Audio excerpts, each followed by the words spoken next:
በያላችሁበት ይብዛ የተከበራችሁ ተመልካቾቻችን ይህ የኢትዮጵያ ኦርቶዶክስ ተዋሕዶ ቴሌቪዥን ነው። መርሃ ግብራችን አውደ ወራዙት ይሰኛል። በዛሬው መርሃ ግብራችን ብዙዎቻችን የወጣትነት እድሜያችንን አስራት እንድናቀርብ ብዙ የቤተክርስቲያን አባቶች በተለያየ መድረክ ሲያስተምሩን ሰምተናል። ታዲያ ወጣትነትና የቤተክርስቲያን አገልግሎት ምን መምሰል ይኖርበታል በሚል ርዕስ ከአንድ ወንድማችን ጋር ውይይት ለማድረግ ወደ እናንተ መተናል። እስከ መርሃ ግብራችን ፍጻሜ ድረስ አብራችሁ እንድትቆዩ በአክብሮት እየጋበዝን ቀጥታ ወንድማችን ጋር ተዋውቀን ወደ መርሃ ግብራችን እንገባለን።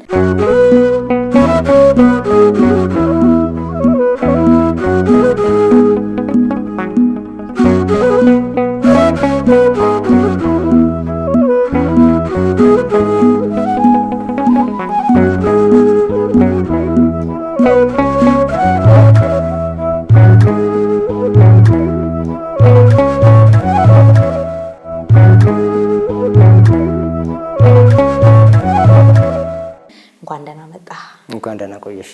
እንተዋወቅ። እሺ፣ ዮናስ ሙሉጌታ እባላለሁ። እንግዲህ የመጣሁት ከኮዬ ፈጬ መድኃኔዓለም ሰንበት ትምህርት ቤት የትምህርት ክፍል ተጠሪ ነኝ። እንግዲህ እዛ ነው የማገለግለው። መልካም። እንግዲህ ዮናስ ምናልባት የሰንበት ትምህርት ቤት አገልግሎት ዘርፈ ብዙ ነውና በዛ ውስጥ ደግሞ የአብዛኛው የወጣቶች ሕይወት በዛ ክፍል ውስጥ ያልፋል። በትምህርት ክፍል ውስጥ የተለያዩ አገልግሎቶች ይሰጣሉ። በተለይ የሰንበት ትምህርት ቤት መዋቅርም ተደራጅቶ እንደ አዲስ ከኬጂ ጀምሮ እንደ ዘመናዊው ትምህርት በዚህም በመንፈሳዊ ራሳችን እንድናጎለብት በመዋቅር ደረጃ ተደራጅቶ እየመጣ ያለበት ነውና እንደው አጠቃላይ እስኪ አገልግሎትና ወጣትነት ብለን ብንጀምር እንደው አገልግሎት ከወጣትነት እድሜ ጋር ተያይዞ ምን መምሰል አለበት? በደብራችሁስ ወይም ደግሞ እንደ አጥቢያችሁ እንዴት ነው የወጣትነት እድሜ ለቤተ ክርስቲያን ማዋል የሚቻለው በሚል ብዙ እየሰራችሁ እንዳለ እናውቃለንና እስኪ አጠቃላይ የወጣትነት እድሜና የቤተ ክርስቲያን አገልግሎት ምን ይመስላል? እንግዲህ ያው ቃሉም እንደሚለው በጉብዝና ወራት ፈጣሪን አስብ አስታውስ ነውና በዚህ በወጣትነት ዘመን ነው እንግዲህ እንደፈለጉ ተራሩጦ ማገልገልም ማመስገንም የሚቻለው። ዞሮ ዞሮ እግዚአብሔር አምላክ ለኛ ከከፈለልን ዋጋ አንፃር ከዚህ ከአገልግሎት ውጪ ወይም ከማመስገን ውጪ የምንሰጠው የምንለግሰው ነገር የለንም እና ይሄ ስለሆነ ወጣትነት ያው በወጣትነት የሰው ልጅ ሊያገለግል ይገባል፣ ሊሮራጥ ይገባል። ኋላ እርጅናውም እድሜውም እየደከመ ሲመጣ እርጅናውም ሲመጣ እንደዚሁ አገልግሎቱ እየቀነሰ ያው ድካም ስለሚሰማ ያ ነገር ይመጣልና በዚህ በወጣትነት ጊዜ ግን ተራሩጦ በጎ ነገር ለቤተ ክርስቲያን የሚጠቅመውን ለትውልዱ የሚጠቅመውን ለነገ ለሚመጣው ትውልድ የሚጠቅመውን ልክ እንደ አባቶቻችን የሆነ ነገር ጥሎ ማለፍ ይጠበቃልና እንደ ደብራችን የምንሰራው ስራ አንዱ እሱ ነው። እንግዲህ ስርዓተ ትምህርቱንም በተመለከተ እንዲሁ ተግባራዊ እያደረግን ያለን ሰንበት ትምህርት ቤት ነንና ከዛ አንፃር ከአንደኛ ክፍል ጀምሮ እስከ በዚህ ዓመት እንደውም እስከ 11ኛ ክፍል ነው ያለን። ቀጣይ ዓመት እናስፈትናለን 12 ብለን አስበናልና በዚያ ልክ እየሰጠንና እያስተማርን እንገኛለንና ምንም ጥርጥር የለውም በወጣትነት ጊዜ ነው አገልግሎት ሊገለገል ሊሰጥ በደንብ የሚገባው። ምናልባት እንግዲህ የሰንበት ትምህርት ቤት አገልግሎት ሁላችንም ትንሽም ብትሆን የሰንበት ትምህርት ቤት ህይወትን ቀምሰን አልፈን የመጣን ሰዎች ነንና በተለይ እንደው የመዋቅሩ የተምሮ ማስተማር አደረጃጀቱ ከመዘርጋቱ በፊት የነበረው የሰንበት ትምህርት ቤት አገልግሎትና አሁን ላይ ሁሉም ነገር በመዋቅር ደረጃ ከተደረደረ በኋላ ያለው የሰንበት ትምህርት ቤት አገልግሎት አጠቃላይ ምን ይመስላል? እስኪ ይሄ በጣም ልዩነቶች አሉት። አሁን ላይ እንደኛ ደብርም እንኳን ስንመለከተው ቀድሞ በሰጠናቸው ትምህርቶች እንዲሁ ይሄ ስራ ትምህርቱ ሳይዘረጋ በፊት የሰጠነው ትምህርት ላይ ይሄ እንዴት ነው አንድ ላይ ተያይዞ ነበር ትምህርቶች የሚሄዱት እንዲህ ተከፋፍሎ ጊዜውን ጠብቆ እንደየእድሜያቸውም ሆኖ እንዲሰጥ አልነበረም እና የነበረው ከዛ አንፃር አሁን ላይ ግን እንደየእድሜያቸው ልጆች ሊያገኙት የሚገባውን ነገር በተጠና መልኩ ነው ትምህርቱን እያገኙበት ያሉት። በፊት ግን ባገኙት እንግዲህ በደረሱበት ነገር ነው እንግዲህ በተለይ ቀዳማይ ካላይ ሳልሳይ እየተባለ በዚህ ልክ ነበር እንደ ክፍል የሚሰጠው እንጂ በስነ ስርዓት ተጠንቶበት እንዲህ ወጥቶ በስነ ስርዓት ትምህርቱ ተዘርግቶ አልነበረምና ያ ደግሞ በእድሜያቸው ማግኘት ያለባቸውን ነገር እንዳያገኙ ያደርጋልና አሁን ላይ ደግሞ ያለው ነገር ጥሩ ነገሩ በእድሜያቸው የሚፈልጉትን ነገር በሚያስፈልጋቸው ልክ በእድሜያቸው ልክ ማወቅ ያለባቸውን ነገር አውቀው እንዲያልፉ መጥቀስ ያለበትን ነገር ጠቅሶ ስርዓተ ትምህርቱ ያልፋልና ከዛ አንፃር ከባድ ነገር የሚያደርሚያቸው አይገጥማቸውም፣ በእድሜያቸው እንዲያገኙ የሚገባቸውን ነገርም አይነሳቸውም እና ከዛ አንፃር በጣም ሰፊ ልዩነት አለው። በጣም ጥሩ የሆነ ነገር ነው በዚህ መልኩ ማስተማሩ። መልካም። ምናልባት እንግዲህ መምህር አሁን ወደ ፕሮግራማችን ይዘት ለመግባት እየሞከረን ወጣቶች በዚህ በሰንበት ትምህርት ቤት ህይወት ውስጥ ማለፍ ግድ ይላል። ፈተናዎችንም ለመቋቋም የሚመጡን በሃይማኖታችን አሁን ላይ በድሮ የአባቴ እምነት የእናቴ እምነት እያለን የምንቀጥልበት ጊዜ አይደለም ያለውና ብዙ ፈተናዎች የሚመጡበት ከራሳችን አብሮን ካለ እህት ወንድሞቻችን የሚመጡ ፈተናዎች እንኳን ሃይማኖታችን ላይ ዝለት ድክመት እንዲገጥመን ያደርጋሉና ምናልባት ወጣቶች በእምነታቸው ጠንክረው የሚመጡ ፈተናዎችን እንዲቋቋሙ እየተሰራ ያለ ስራ ይኖራል ብዬ አምናለሁና ምናልባት እዚህ ላይ ያለው አገልግሎት ምን ይመስላል? እንግዲህ በእኛ በኩል ይሄ ነው። ትውልዱ በተቻለው አቅም ቅድም እንዳልኩሽ ነው ከአንደኛ ክፍል ጀምሮ እስከ 11ኛ ክፍል እየተሰጠ ይገኛል። ከዛ ውጭ ሰንበት ትምህርት ቤታችን በተቻለው መጠን እንደው ከዚህ ከኮርስም ውጪ በተለያዩ ስልጠናዎች እንደገና ደግሞ በአውደ ምሕረት ትምህርቶችም ጭምር ተደራሽ ነው እየሆነ ያለውና ከምን አንጻር ከተባለ ትውልዱን ከማዳን አንጻር ይሄ በውርርስ የመጣ ሃይማኖት ሳይሆን በስነ ስርዓቱን ጠብቆ የመጣ የራሱ ትምህርት ያለው አባቶቻችን ያስቀጠሉትን ነገር ማስቀጠል ስለሚጠበቅብን እነዚያን የአባቶቻችንን ትምህርት በአግባቡ እየተነገረ ለትውልዱ እያስተማርን ያለንበት ሁኔታ ያለው እንግዲህ በአንድ መንገድ ብቻ ሳይሆን በእነዚህ በተለያዩ መንገዶች ማለት ነው። ምክንያቱም ይቺ ሃይማኖት እንደ ቀላል የመጣች ሳትሆን አባቶቻችን ብዙ ነገርን አልፈውባት ብዙ መከራን ተቀበለውላት ለኛ ያወረሷት ናት እና ከዛ አንፃር ይህንን እንግዲህ እኛም ደግሞ ለሚቀጥለው ትውልድ በዚያ ልክ ማስረዳት ያልገባውን የሚጠይቀውን ሁሉ መልስ ለመስጠት በተቻለ አቅም እንደ ሰንበት ትምህርት ቤት እየተንቀሳቀሰን እንገኛለን። ብዙ ትላልቅ መምህራንም እንዲሁ አሉ ከኛም በብዙ የተሻሉ ከነሱ ጋር ሆነን እንግዲህ በጋራ እየሰራን ያለ ነው። መልካም። ምናልባት ከተወሰነ ጊዜ በኋላ መሻሻል የታየበት ወንጌልን በቋንቋ ተደራሽ በማድረግ ደረጃ ከበፊቱ አሁን የተሻለ ሁኔታ ላይ ያለ ይመስለኛል።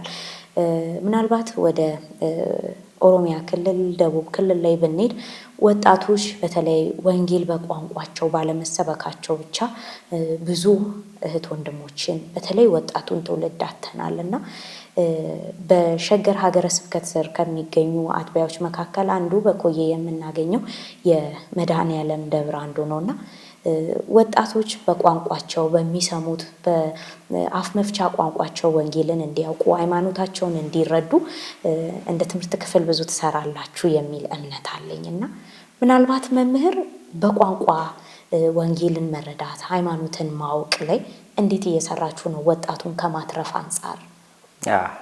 እንግዲህ ይሄ እውነት ለመናገር ብዙ ጊዜ ቤተክርስቲያንን ለሚያስቆጫት ጉዳይ ነው።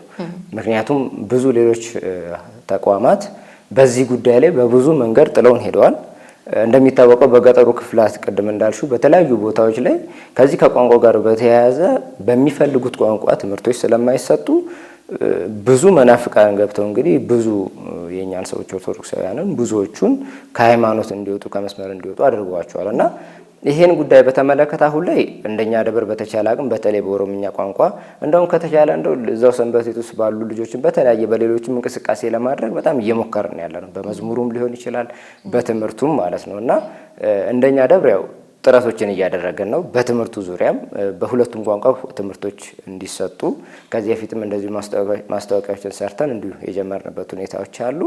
ከዝማሬ ጋርም እንደዚያው በተገናኘ እንደዚያው ነው። መዝሙር ክፍልም ይበልጥ እየሰራበት ያለበት ምክንያቱም ሰው ህብረተሰቡ እንዴት ነው በሚፈልገውና በሚፈልገው ብቻ ሳይሆን በሚያዳምጠው ወይም በሚሰማው ቋንቋ ሲዘመርለት ሲመሰገንለት እየገባው አብሮ ያመሰግናል እና ከዛ አንፃር እየገባው እንዲያመሰግን ከዝማሬም አንፃር እንደ መዝሙር ክፍልም ሰፊ ስራ እየተሰራ ይገኛል። እንደ ትምህርት ክፍልም ትምህርት ላይ ልክ በዚያው ልክ ቋንቋን በተመለከተ በኦሮምኛ ቋንቋ ትምህርቶችን ለመስጠት አውደ ምሕረት ላይም እንደዚህ በሚሰበኩ ትምህርቶች በተመለከተ የኛ ደብር በዚህ ልክ ነው ስራዎችን እየሰራ ያለው እንደ ደብርም እንኳን ማለት ነው አይደለም እንደ ሰንበት ትምህርት ቤት ሰንበት ቤቱም እንደዚህ በዚህ ልክ እየሰራ ያለውና ጥሩና ያው ቁጭትም ስላለ እኔ በበኩሌ ያው ክፍለ ሀገር አካባቢ ላይ ስላደኩኝ ያውቀዋለሁኝ ይሄንን ጉዳይ። ወደዚህ ወደ አርሲ ወደ ሻሸመኔ አካባቢ ስላደኩኝ ያውቀዋለሁኝ እንዲህ አይነት ጉዳዮች እንዳሉ ብዙዎች ሰዎች ወደ ምንፍቅናው ዓለም እንደገቡ ስለማውቀው እውነት ለመናገር አሁን ላይ ይቆጨኛል ብዙ ነገሮችን ሳይና። ነገር ግን እዚህ አካባቢ አዲስ አበባ ዙሪያ ላይ ያለው ምልከታ ትንሽ ምንድነው በተለያየ ቋንቋ ቤተክርስቲያን መስበክ እንደምትችል ራሱ የሚረዳ ሰው ብዙ የለም። እንደው ማሰብክ ነው ይመስላቸው ለምን ልምዱ ስለሌለ ማለት ነውና አሁን ላይ ማስተዋወቂያችንን ምናምን ስናወጣ እንደዚህ የተመዝጋቢው ቁጥር አነስተኛ ነው የሚሆነው ብዙውን ጊዜ ማለት ነውና ከዛ አንፃር እንደ ወደፊት ያው እናንተም በጋራ አብራችሁ ሰርታችሁ እንደዚሁ ፕሮሞት እያረጋችሁ እያሳወቃችሁ ቤተክርስቲያን በዚህ ልክ ማስተማር መንገር እንደምትችል እያሳወቃችሁ አብራችሁን ብትሰሩና ህዝባችን እንደዚህ ብናደን ደግሞ የተሻለ ነው። እውነት ነው። ምናልባት እንደው ከዚህ ከአገልግሎት ጋር ተያይዞ ከቅርብ ጊዜ ወዲህ ያጣናቸው የተመለሱ እህት ወንድሞች እንዳሉ እናውቃለን። ሲገባቸው እንዲህ ነበር እንደ ያሉ እየጠየቁ የመጡ አሉ።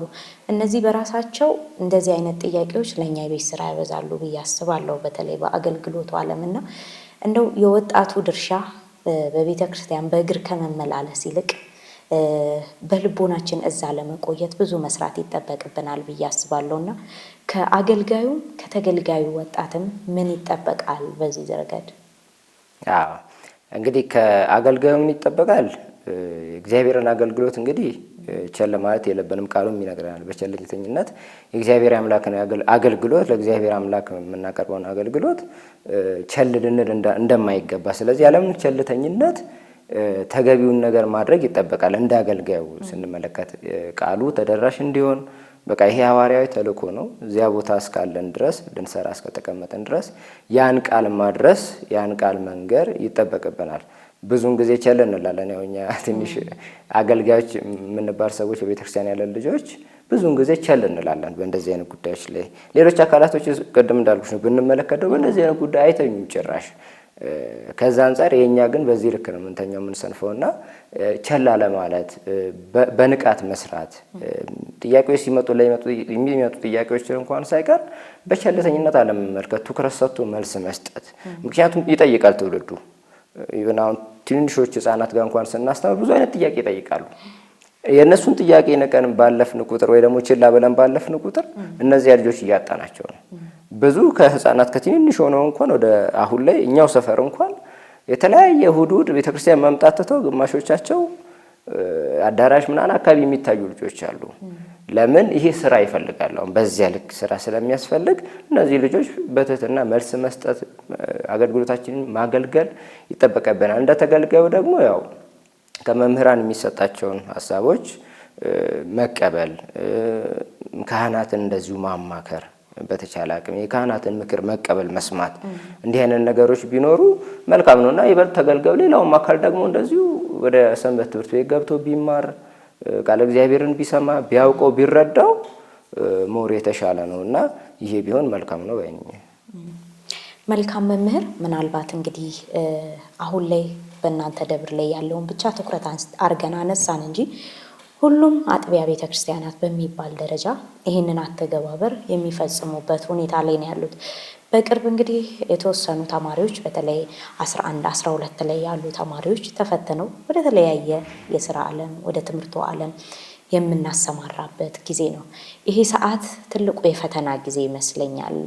የሚያገኟቸው ሰዎች ከቤተሰብ ከመለየት አዲስ ባልንጀራን ከማፍራት የተነሳና እንደው ወጥተው በሚገጥሟቸው ፈተናዎች ዙሪያ ላይ ሲወጡ በሚያገኙት ዓለም ዙሪያ ላይ ምን አይነት ምክክር ይደረጋል? በተለይ አሁን እንደ ልምድ ማካፈል ስራ ላይ ብዙ ጊዜ አልተሰራም እኛ ቤተክርስቲያን ውስጥና በተለይ ዩኒቨርሲቲ ቆይተው የሚመጡ ተማሪዎች ወደ ዩኒቨርሲቲ ከሚገቡ ልጆች ጋር የሚደረጉ የልምድ ልውውጦች ብዙ ደብራት ላይ አንመለከትም።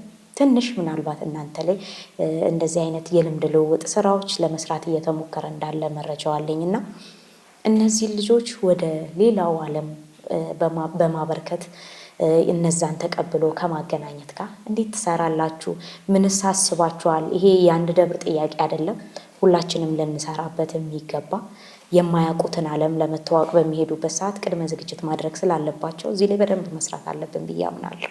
አዎ እንግዲህ በተለይ እውነት ነው 11ኛና በተለይ 12ኛ ክፍል ተፈትነው የሚሄዱ ልጆች ብዙውን ጊዜ ያው ከአገልግሎት ባንዴ ነው የሚያፈነግጡት፣ ከቤተክርስቲያኖች ባንዴ ነው የሚያፈነግጡት ብዙዎቹ ማለት ነው፣ ለሁሉም ሳይሆን አብዛኞቹ ማለት ይቻላል። እና ከዛ አንጻር ይሄ ምንድነው ያው ቀድሞ መሰራት ያሉባቸው ስራዎች ይኖራሉ።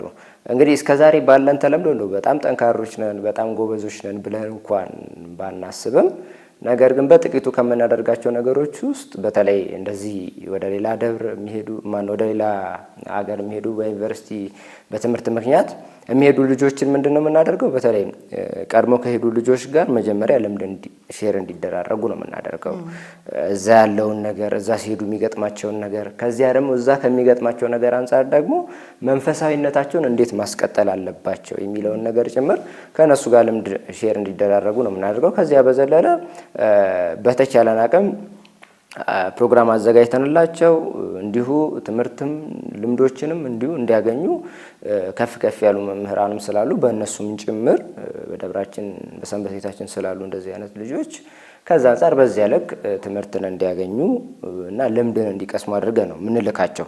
ነገር ግን ከዛ በኋላ እንግዲህ አብዛኛው ቀደም እንዳልሽው ትልቁ ችግር ደግሞ ወደ ሌላ አካባቢ ከሄዱ በኋላ የሰንበት ትምህርቱ ክትትል ይቀንሳል፣ ይወርዳል። ምክንያቱም እነዚህ ልጆች እዛ ከሄዱ በኋላ ምን እያደረጉ ነው? ኢቭን ግቢ ጉባኤ ገብተዋል ወይ? ግቢ ጉባኤ እንኳን እየተከታተሉ ነው የሚለውን ነገር የሚከታተል አካል የለም። እውነት ለመናገር እንደኛ ደብረ እንደ ሰንበት ትምህርት ቤታችን እንደ ሰንበት ቤት እንደ ስራ ኃላፊነት ይሄን ወስዶ እየሰራ አካል አለ ብዬ ባላምንም ካሉ መምህራን ብስለት አንጻር ግን ጥሩ ልጆች ስላሉ እነሱ ግን ክትትል ያደርጋሉ በግላቸው ያሉት መምህራን እና ከዛ አንፃር ያሉትን ልጆች ይጠይቃሉ። ምን ይላሉ? ሲመጡም በስንት አንድ እንኳን እዚህ ሲመጡ ለበዓልም ለምንም ቶሎ ወደዚህ ወደ ሰንበት ትምህርት ቤት እንዲመጡ ነው የሚደረገውና ያለውን ነገር እንዲሳተፉ እንዲካፈሉ በአገልግሎቱ በመጡበት ሁሉ እንዲሳተፉ ነው የሚደረገውና እስካሁን ባለው በሄዱ ልጆቻችን ዙሪያ እውነት ለመናገር በጣም በጎ ነገር አለ። አብዛኞቹ አልጠፉብንም ማለት ይቻላል እና ከዚህ በኋላ ያለውም ደግሞ እንግዲህ ስራችንን እኛ ማጠንከረን ከሰራ ምናልባት እንደ እግዚአብሔር ፍቃድ በጎ ይሆናል። ከዚህ በኋላ ያለው ደግሞ ይበዛል ብለን ስለምናስብ ከዛ አንፃር በጎ ይሆናል። እውነት ለመናገር በትምህርትም ጥሩ ናቸው አብዛኞቹ። በጣም በየአመቱ ብዙ ተማሪ ነው የሚያልፈው ከኛ ሰንበት ትምህርት ቤትና ከዛ አንፃር ጥሩ ነገሮች አሉ። ምናልባት መምህር እዚህ ጋር ስናነሳ ብዙዎቻችን ለምርጫ በጣም የምንፈጥንበት በምናየው ከምንሰማው ይልቅ በምናየው ነገር ላይ የምንታለልበት እድሜ ከመሆኑም አንፃር ሁሉ ነገራችን በምንመርጠው በጓደኛችን ላይ ያዘነበለ የሚያዘነብልበት እድሜ ነው። ከእድሜም አንፃር ነው ይሄ ነገር ራሱ እድሜው የሚያመጣው ነገር አለና እንደው እድሜና በተለይ ደግሞ ይሄ ጓደኛ መረጣችንን በተመለከተ በተለይ ወጣቶች የጓደኛ አያያዝ ምናልባት የተቃራኒ ጓደኛ ሳይሆን ያቻ ጓደኛን ፍለጋ ላይ መስራት ያለብን ነገር ይኖራል ብዬ አስባለሁ።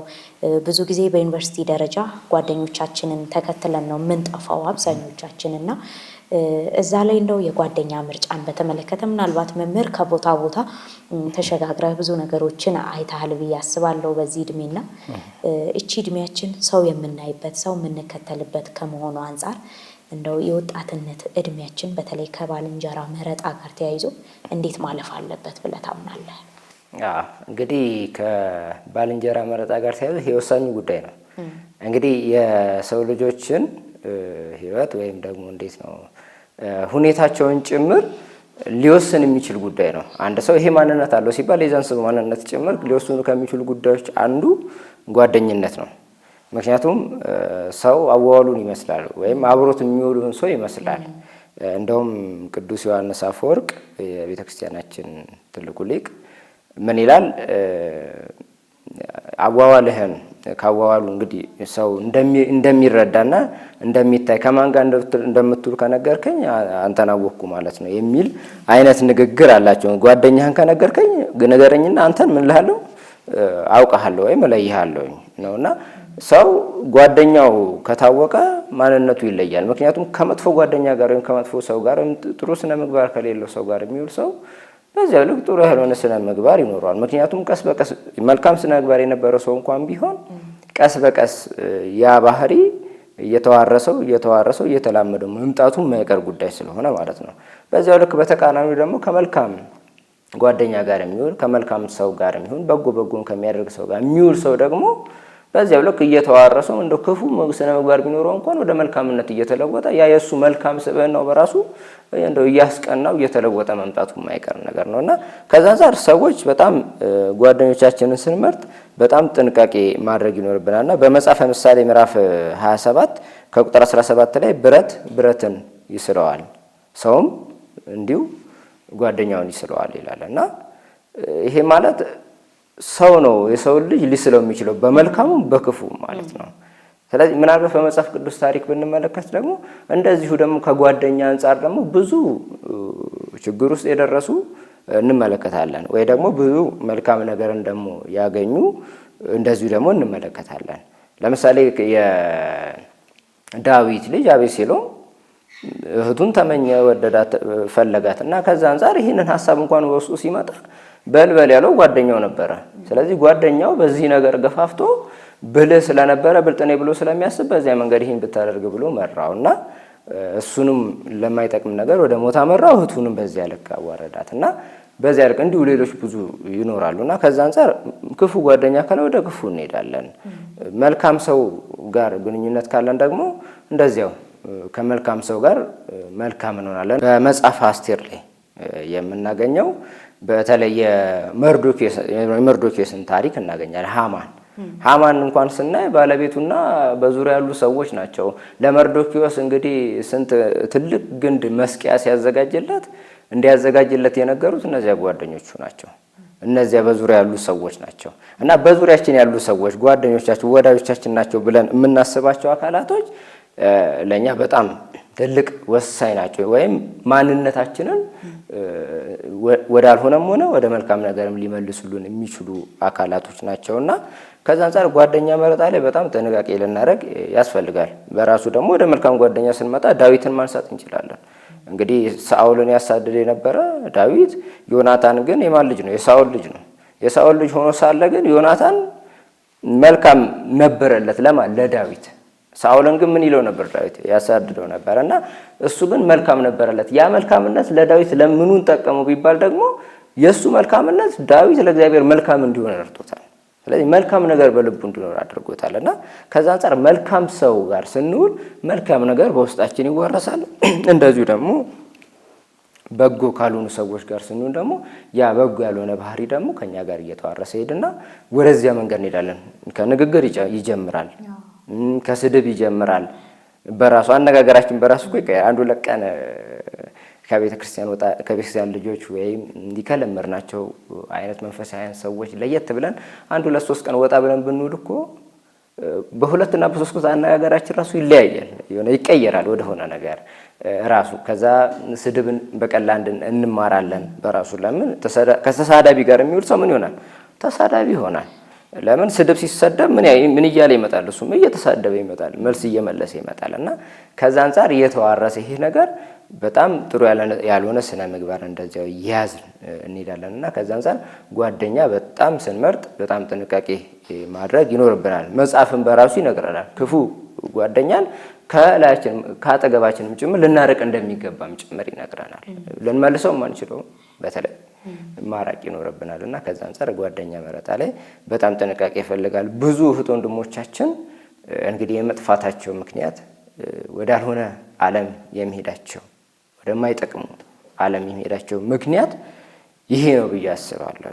ከራሴ ሕይወት የተማርኩት እንደው ትንሽ በልጅነቷም ብዙም በሰል ሳይባል የሚኬድበት መንገዶች አሉ አይደለ? ከዛም አንፃር የተማርኩትና የተረዳሁት ነገር እኔም በራሴ እንደው መጽሐፉንም እንደው በደንብ በዚች በአሁን በማቀበት እንዲጧ ነገር በትንሿ ልክ እንኳን ሳላቀው በፊት እንኳን በነበረኝ ነገር ጓደኛ ምን ያክል ወዳልሆነ መንገድ ሊያመራ እንደሚችል አይተነዋል በልጅነታችን ሁላችንም። እና ከዛ አንፃር ጓደኛ መረጣ በጣም ጥንቃቄ ይፈልጋል። እውነት ነው። ምናልባት ይሄ የጓደኝነት የመረጣ ጊዜያችን በጣም ትኩረት ሰጥተን ልናስብበት የሚገባ ነውና እንደው ከጓደኝነት ጓደኛ ከሚያጠፋን በላይ ደግሞ የቅርባችን የሆነው የዘመኑ ቴክኖሎጂውን ብናነሳ በተለይ በዚህ በኢንተርኔቱ ዓለም የስልክ አጠቃቀማችን እንደውም ከጓደኛም አግሎ ከዛም በላይ መጥፊያ ጉዳዳችን የሚመስልን ትልቁ እሱ ነው። አጠቃቀሙን ካወቅንበትም ደግሞ ይበልጥ አገልግሎቱንም ሁሉንም መልካሙን የቅርባችን እንድናደርግ ይረዳናልና እንደው ከዚህ ጋር የስልክ አጠቃቀማችን መንፈሳዊ ሕይወታችን ላይ አሉታዊ ተጽዕኖ እንዳያመጣ እንዴት ማድረግ ይኖርብን ይሆን? እንግዲህ በጣም በዘመናችን እንግዲህ አእምሯችንን ውስጣችንን ሁሉን ነገራችንን ከተቆጣጠሩት ነገር አንዱ ያው ቴክኖሎጂው ነው። እንግዲህ መልካም ይመስላል፣ ነገር ግን በውስጡ ደግሞ ትውልድን በዚያው ልክ ይገላል። ትውልድ ደግሞ ያው የሚሞተውና የሚገደለው በአጠቃቀሙ ምክንያት ነው። ቴክኖሎጂው ጥሩ ጎን አለው፣ እውነት ለመናገር በጎ ነገሮች አሉት። እንግዲህ ለቤተክርስቲያናችን አገልግሎት በብዙ መንገድ እንጠቀመዋለን። ይሄው ዛሬ እኔና አንቺ ቁጭ ብለን የምንነጋገረው ቴክኖሎጂ በፈጠረው ጉዳይ ነው አይደል? ባመጣው ነገር ነው። እንዲህ መሰል የሆኑ ብዙ ትልልቅ ጉዳዮችን እንደዚህ ይፈጽማል፣ ያደርግልናል በጎ ነገሮችን። ነገር ግን ምንድነው ይሄ ሁሌም እንደሚባለው አጠቃቀማችን ነው ችግርን የሚፈጥርብን። ምክንያቱም በተለይ ከስልክ ጋር ተያይዞ ብዙ ወጣቶች ብዙ ጊዜያቸውን የሚያሳልፉት ስልክ ላይ ነው። አብዛኛው ሰዓታቸውን የሚያሳልፉት ስልክ ላይ ነው። እንግዲህ መጽሐፍ ከማንበብ ጋር ተያይዞ ሊሆን ይችላል፣ ከጸሎት ሕይወት ጋር ሊሆን ይችላል፣ ሌሎች መሰል አገልግሎቶችም ሊሆኑ ይችላሉ። ወይም ደግሞ በራሳችን እንግዲህ ባለማዊ ትምህርታችንም ከትምህርት ጋርም ተያይዞ ሊሆን ይችላል። ብዙ ድክመቶችን የሚፈጥርብን አንዱ ይሄ የስልክ ጉዳይ ነው። ምክንያቱም ብዙ ነገራችንን ይህን ጉዳዮች ከማድረግ ስለሚይዘን ማለት ነው። አንዴ ስልክ በእጃችን ከያዝን የሆነ ነገር ከጀመረን አንነሳም። ረጅም ሰዓት ነው የምንጠቀመው። ምክንያቱም አንዱን ነገር ተመልክተን አንዱ ያጓጓናል፣ አንዱን ተመልክተን አንዱ ያጓጓናል። እና ይሄ ደግሞ ዓለም በራሱ እኛን በምን ልክ እየተቆጣጠረችን እንዳለች የሚያሳይ ነው። ምክንያቱም በጣም እያጃጃለች ነው እየያዘችን እና እየተቆጣጠረችን ያለችው። እና ይህንን በማድረግ ብቻ ጸሎት ላናደርግ እንችላለን። ጸሎት ማድረግ ካለብን የጸሎት ሰዓት አልፎ ስልካችን ላይ ተደፍተን እንቅልፋችን ሊመጣ ይችላል። ብዙ ጊዜ የምናደርገው ነገር ነው። እንቅልፍ ይመጣል፣ ወደ እንቅልፍ እንሄዳለን። ስጋ ነውና ይደክመናል። ስለዚህ ከዛ አንፃር ወደ እንቅልፍ ይኬዳል፣ ጸሎት ይቀራል ማለት ነው። ማንበብ ለተጨማሪ እውቀት ማንበብ ይቀራል። ለማንበብ እውነት ለመናገር በስልክም ማንበብ ይቻላል። ምክንያቱም መጻሕፍቶች አሉ፣ የተለያዩ መጻሕፍቶች፣ እነዚያን መጠቀም ማንበብ ይቻላል። ለዚህ ለበጎ ነገር መጠቀም ይቻላል። ነገር ግን የምንመለከተው ነገር ከዚህ ወጣ ስለሆነ ከዚህ ወጣና የማይጠቅሙ ነገሮች ላይ ነው ጊዜያችንን የምናባክነውና ከዛ አንፃር ቴክኖሎጂ እውነት ለመናገር በጣም ትውልዱን እየገደለው ይገኛል። እና ከዛ አንፃር ይሄ ትውልድ ደግሞ እንግዲህ ከዚህ መንቃት መቻል አለበት፣ ከዚህ መነሳት መቻል አለበት፣ ጊዜ መስጠት አለበት። ለሁሉም ጊዜ አለ ይላል አይደል? መጽሐፈ መክብብ ምዕራፍ 3 ላይ ለሁሉም ምን አለው? ጊዜ አለው። ለእያንዳንዱ ነገር ጊዜ አለው፣ ሰዓት አለው፣ ቦታ አለው። ስለዚህ ያንን ሰዓቱን መስጠት፣ ለስልኩም ጊዜውን መስጠት፣ ሌሎች ነገሮቻችንን ካከናወንን ከሰራን በኋላ ከዓላማችን እንዳያደናቅፈን ከዚያ በኋላ ሰዓቱን ጊዜውን ጠብቆ ደግሞ መጠቀም ያስፈልጋል። እና ከዚህ አንፃር መልካሙን ነገር ብንጠቀምበት ደግሞ የተሻለ ነው። ትምህርቶችን ሊሆን ይችላል፣ ማንበብ በራሱ በፒዲኤፎች በተለያዩ መጽሐፍቶች ስላሉ እነዛን ማንበብ ሊሆን ይችላል።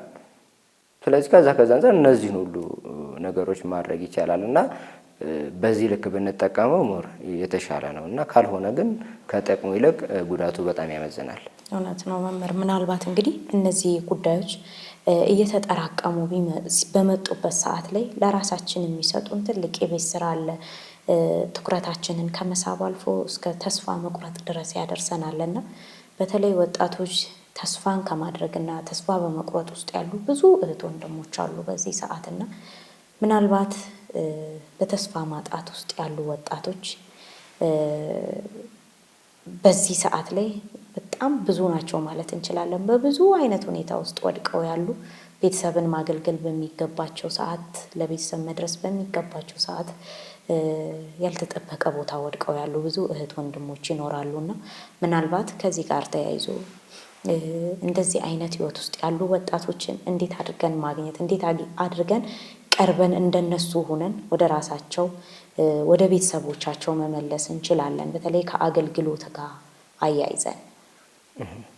አዎ እንግዲህ አንዱ ተስፋ ከሚያስቆርጡ ነገሮች ውስጥ አንዱ ምንድነው ቅድም ያልናቸው ነገሮች ናቸው። ተስፋ አስቆራጩ ነገር ብዙ ነው። አሁን ካለው ነገርም ነባራዊ ሁኔታም ሊነሳ ይችላል። ከዚያ በዘለለም ደግሞ ራሱ ቴክኖሎጂው በራሱ አንዱ ችግር ነው። የሆነ ሰዓት ላይ እንደውም ምናልባት ተመልክተሽ ሊሆን ይችላል በሚዲያዎች ላይ በቃ የተለመደ ነገር ሆኗል። በቃ ተስፋ መቁረጥ፣ ከዚያ ደግሞ ራስን ማጥፋት ምናምን ነገሮች በቃ የተለመዱ ሆነዋል። እነዚህ ነገሮች ያው ሰይጣንን የሚረዳውና በልበል እያለ ብዙዎች ህይወታቸውን ባጭሩ እንዲቀጩ ያደርጋቸዋል እና ከዛ አንፃር ምንድነው አንደኛው እና የመጀመሪያው ነገር ተስፋ መቁረጥ አስፈላጊ አይደለም። እኛ ተስፋችን እግዚአብሔር አምላክ ነው። ስለዚህ እግዚአብሔር አምላክን ተስፋ ማድረግ ያስፈልጋል። በየትኛውም ነገር ላይ ፈተናዎች ይመጣሉ በህይወታችን። ስለዚህ ለነዚያ ፈተናዎች ደግሞ ታግሶ መጠበቅ ያስፈልጋል። እግዚአብሔር አምላክ ፈተናዎችን ወደ ህይወታችን እንዲመጣ ሲፈቅድ ሊጥለን ወይም ጠልቶን ወይም ደግሞ በቃ ይሄ መጨረሻችሁ ነው ብሎ አይደለም። በራሱ የልቦናችንን ጽናት ሊመለከት ስለሚወደንም ሊፈትነን ይችላል። በራሱ የኢዮብን ታሪክ እኮ መመልከት ያስፈልጋል አይደል? በመጽሐፈ ኢዮብ ላይ በሰፊው ተዘርዝሮ የሚገኘው የአባታችን የኢዮብን ታሪክ ብንመለከተው እኮ በብዙ ፈተናዎች ውስጥ ያለፈ አባት ነው። እነዚያ ሁሉ ፈተናዎች በሚመጡበት ሰዓት በቃኝ አላለም፣ ተስፋ አልቆረጠም። እንግዲህ ያን ሁሉ ንብረት አጥቶ ልጆቹን አጥቶ በዚያ ልክ ጤናውን አጥቶ እነዚያን ሁሉ ነገሮች አጥቶ ግን እግዚአብሔር ሰጠ እግዚአብሔር ነሳ ነበረ መልሱ። ተመስገን ነበረ፣ ማማረር አልነበረም መልሱ። ባለቤቱ እንኳን በዚያ ልክ እንደዛ ስትለው እንግዲህ የባለቤቱ ቃል ባይሆንም ሰይጣን በለዋ ላይ ያለው ያን ቃል ቢናገርም እንኳን ያን ቃል እንኳን ሲናገር ሰይጣን ዳይብሎስ በሷ ላይ ሆኖ እሱ ግን የተናገረው ሌላ ነበር። እግዚአብሔርን በዚያ ልክ ሰርቦ መሞት አልነበረም ዓላማው የነበረው፣ ተስፋ መቁረጥ አልነበረም ዓላማው የነበረው። ስለዚህ ከሰነፎቹ እንዳንዷ መሰልሽ ብሎ ነው በራሱ የተናገረውና ከዛ አንፃር እግዚአብሔርን በተስፋ መጠበቅ ያኔ በተስፋ የጠበቀው ስለነበር የነበረው ነገር በሙሉ ጊዜውን ጠብቆ ለሁሉም ጊዜ ስላለው ጊዜውን ጠብቆ እግዚአብሔር አምላክ የወሰደበትን ነገር ሁሉ በጥፍ አድርጎ እንደገና ከፈለው እግዚአብሔር አምላክ። ስለዚህ ተስፋ ሳንቆርጥ ስንጠብቅ በተስፋ ስንኖር እግዚአብሔር አምላክ ሁሌም የሚገባንን ነገር ይጠቅማቸዋል ብሎ የሚያስበውን እኛ የምንፈልገውን ሳይሆን እሱ የሚጠቅመንን ነገር ይሰጠናልና ተስፋ መቁረጥ አስፈላጊ ነገር አለም። ከዚህ ጋር ተያይዞ እንግዲህ እንደኛ ደብርም እንዲሁ በተለይ ሌሎች ልጆችም እንዲሁ በመማር ማስተማሩ የሚያገለግሉ መምህራንም ስላሉ እንዲህ አይነት ጉዳዮች ሲገጥሙ እውነት ለመናገር በተቻለ አቅም እህት ወንድሞቻችንን በቅርብ የምናገኛቸው እህት ወንድሞች እንዲህ አይነት ጉዳዮች ሲገጥማቸው መመካከር ላይ ጥሩ ነገሮች አሉ። ከዛ አንፃር እንመካከራለን። እንግዲህ የራሱን ሀሳብ የውስጡን ጭንቀት ማካፈል የማይፈልግ አይነት ሰዎች ደግሞ ይኖራሉ። ያንን እንግዲህ ምንም ማድረግ አንችልም። እንግዲህ ግን ከሰማን ዝም አንልም። ዞሮ ዞሮ እንዲህ አይነት ጉዳዮች በቅርብ እህት ወንድሞቻችን ሲኖር ቁጭ ብለን በደንብ እንነጋገራለን፣ እንመካከራለን። ማንም እህትም ወንድምም ተስፋ እንዲቆርጡ ስለማያስፈልግ እና እንደ መንፈሳዊ ሰው እንደ ቤተክርስቲያን ልጅ ደግሞ ተስፋ መቁረጥ ፈጽሞ የሚጠበቅም ስላልሆነ እንደ ክርስቲያን በተለይ በቃ ተስፋ መቁረጥ አስፈላጊ ነገር አይደለም፣ ጠቃሚም አይደለም። ተስፋ ሁሌም ማድረግ፣ እግዚአብሔርን ተስፋ ማድረግ፣ ቸርነቱን ተስፋ ማድረግ ይሄ ይጠበቃልና ከዛ አንፃር እንደኛ ሰንበት ትምህርት ቤት በዚህ ልክ ነው እንግዲህ የምንሰራው። በጣም አመሰግናለሁ መምህር። ምናልባት አክብረኸኝ ከሩቅ ነው የመጣከውና አክብረኸኝ ስለመጣ በጣም ክብረት ይስጥልኝ እያልኩኝ እንደው የሰንበት ትምህርት ቤት አገልግሎትን በማስፋት ረገድ በተለይ አሁን ላይ የነገዋን ቤተክርስቲያን የምንገነባው ዛሬ በምንሰራው የሰንበት ትምህርት ቤት ስራ ነውና የመጨረሻ ጥያቄ ላድርገው። ወጣቶችን በማፍራት ረገድ እንደው ሁላችንም የየግል ድርሻ ቢኖረንም እንደው እንደ ሰንበት ትምህርት ቤት ግን አጠቃላይ የአገልግሎቱ ምን መምሰል አለበት እንደው ብንጨምር ብለህ የምታስበው ነገር ካለ፣ ይሄ ዳውሮ ደግሞ የተሻለውን የነገ ቤተክርስቲያን ተረካቢ ትውልድ ማፍራት ይኖርብናል ብለህ የምታስበውና ቀረ የምትለው ሀሳብ ካለ እድሉን ልስጥህ። እንግዲህ የነገዋን ቤተክርስቲያን ይበልጥ ለማሳመርና የተሻለ ትውልዱን የተሻለ ለማድረግ በእምነቱ የጸና ለማድረግ ሁሉም በየአቅሙ መሯሯጥና መስራት ይኖርበታል። በተለይ በአገልግሎት ቦታ ያሉ ሌሎች እህት ወንድሞቻችን መምህራን፣ የቤተክርስቲያን መምህራን፣ በተለይ ትላልቅ መምህራን በደንብ አድርገው መስራት ይኖርባቸዋል እና አገልጋዮችም በዚያው ልክ በታማኝነት አገልግሎታቸውን መቀጠል ይኖርባቸዋል። በተለይ ዘመኑ የፈተና ነው፣ ጊዜው የፈተና ነው። ዘመኑ ጊዜውን ደግሞ ወቅቱን ይሄ የምንሆነውን ነገር መለወጥ ያስፈልጋል። ዘመኑን ዋጁ ሌለ ቃሉና ዋጁ ሲል እኮ ሌላ ነገር እኮ አይደለም። ወይም ዘመኑን የሆነውን ነገር ሁሉ ሁኑ አይደለም። ዘመን ሲባል ዘመኑ ችግር ፈጥሮ አይደለም። ወይም ደግሞ በውስጡ ያለነው ሰዎች ነን እና ከዛ አንፃር ያንን አሁን ክፉ የሆኑትን ነገሮች ሁሉ ዋጁ ሲል መለወጥ ነው፣ መለወጥ ይጠበቅብናል። ክፉን ነገር ወደ መልካም መለወጥ መስራት ይጠበቅብናል እና እንዳለፈው አባቶች ደግሞ ለዚህ ጊዜ ለክፉ ጊዜ ደግሞ ምን ያስፈልጋል ከተባለ ጸሎት ነው ሁሌም የሚያስፈልገው። ለክፉ ጊዜ ጸሎት፣ ያው በክፉ ጊዜ ብቻ ማድረግ አለብን ጸሎት ሳይሆን ይበልጥ መጠንከር ይጠበቅብናል። ይበልጥ መጠንከር ይገባናል። ምክንያቱም ያለፈው የቀደሙ አባቶቻችን ብንመለከት እኮ በብዙ ሁኔታዎች ውስጥ እንኳን ሆነው ጸሎትን ነው የሚያደርጉት። በፈተና ውስጥ ሆነው ጸሎትን ነው የሚያደርጉት። ፈተና ሲመጣባቸው በጸሎት ነው የሚበረቱት። ምክንያቱም ለዚህ ደግሞ ብንመለከት እኮ እንደነ ዳንኤል ያሉትን በአንበሳ ጉድጓድ የተወረወረው ዳንኤል እንግዲህ በዚያን ጊዜ ለምንድን ነው ወደ አንበሳ ጉድጓድ የተወረወረው ዳንኤል? ስለምን ተወረወረ? ሌላ ነገር እኮ አልነበረም። የተሰራበት ተንኮል እኮ ምንድን ነው? ጸሎት እንዳያደርግ ከንጉሱ ውጪ ማንም ጸሎት እንዳያደርግ ብለው ነው አይደለ? ስለዚህ ያን ተደረገ። ዳንኤል ደግሞ ጸሎቴን አላቆምም ማለት ጸሎቱን አደረገ። ያን ሲያረጋዩት ለንጉሱ እንደዚህ ብለው አነካኩትና አገናኙትና ከዛ አንፃር ዳንኤል ደግሞ እንግዲህ በዛ በጸሎቱ በመበርታቱ ወደ አንበሳ ጉድጓድ እንዲጣል ተደርጓል። እግዚአብሔር አምላክ ግን የጸሎቱን ዋጋ አልነሳው። ስለዚህ ከዚያ ወጥቶ እንደገና ሌሎችም ጭምር በሱ እንዲደነቁና እንዲታመኑ አድርገዋል። አናንያ፣ አዛርያ፣ ሚሳኤል እኮ ብዙ ነገርን ሰርተዋል አይደለ? ንጉሱን እስኪያምን ድረስ አድርገውታል።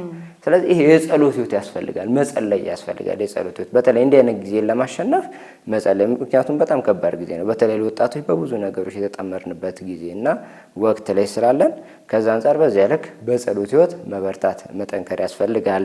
በራሱ በመጽሐፍ ቅዱስ ስናነሳት ደግሞ መጽሐፍ አስቴርን ቅድም ነግሬሻለሁ። የእሷን ታሪክ ስንመለከት እኮ ለሴቶች እኮ ኩራት ናት አይደለ? ብዙ እህቶቻችን እኮ የእሷን ታሪክ ቢመለከቱ እኮ ሊደነቁ ይችላሉ። ያው ብዙውን ጊዜ ችግራችን መጽሐፉ አለ ግን አናየውም፣ አናነብም። ችግራችን እሱ ላይ ሆኖ እንጂ መጽሐፍ አስቴርን ብንመለከት እኮ የአስቴር ነገር እኮ ይደንቃል። ህዝብን ያዳነች እኮ ናት። በምኗ? ሌላ ነገር እኮ አይደለም። ጸሎት፣ በጸሎቷ እሷ ብቻ ጸልያ እኮ አይደለም፣ ጸሎት እንዲጸልይ ጭምር አዛ ማለት ነው። በዚያ ልክ ከዚያ ነገር ሁሉ ህዝቡን ከዚያ ጉድ ያወጣች አጎቷን ያተረፈች በዚያ ልክ ይሄን ነገር የሰራች ሴት ናትና ይሄን ያክል በጸሎት መበርታትና እንደ ቀደመው አባቶች ጭምር በርትቶ ጠንክሮ ሃይማኖታችንን የከበረች ቤተክርስቲያናችንን እንዲሁ ለሚመጣው ለቀጣዩ ትውልድ ማስረከብ ያስፈልጋልና ይሄ ነው መልእክቴ። በጣም አመሰግናለሁ። ክብረት ይስጥልኝ። አመሰግናለሁ እኔም። የተከበራችሁ ተመልካቾቻችን በተለይ በወጣትነት እድሜ ላይ ሆናችሁ ይህን መርሃ ግብር እየተከታተላችሁ የምትገኙ እህት ወንድሞቻችን እንደው በህይወታችሁ አንድ ጠብታም ቢሆን አግኝታችሁበታል ብለን እናምናለን። ምናልባት ይህ መርሃ ግብር ሙሉ በኢትዮጵያ ኦርቶዶክስ ተዋሕዶ ቴሌቪዥን ካመለጣችሁ በጣቢያው ስም የተከፈቱ የተለያዩ የሶሻል ሚዲያ አማራጮች አሉ። በእነሱ ታገኙናላችሁ። የዩቲዩብ ቻናላችንን ሰብስክራይብ፣ ሼር፣ ላይክ እያደረጋችሁ ለወዳጅ ዘመድ እንድታጋሩ በእግዚአብሔር ስም እየጋበዝናችሁ እኛ ከወዲሁ እናበቃለን። ቀሪ የኢትዮጵያ ኦርቶዶክስ ተዋሕዶ ቴሌቪዥን መርሃ ግብሮች ይቀጥላሉ። ሰላም እግዚአብሔር በያላችሁበት ይብዛ።